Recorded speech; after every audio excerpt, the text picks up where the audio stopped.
Sinabi ko in this video na kung gusto nating ma-maximize ang solar energy, kailangan nating gumamit ng adjustable mount para sa ating solar panel.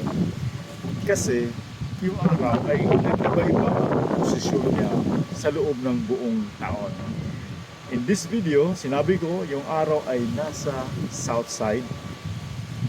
Nag-sunrise siya mula sa east and papuntang west, pero nasa south side. Kaya itong solar panel ko ay bahagyang naka-incline facing south.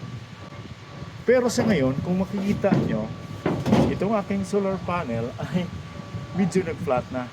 Kasi in-adjust ko na to according sa posisyon ng araw.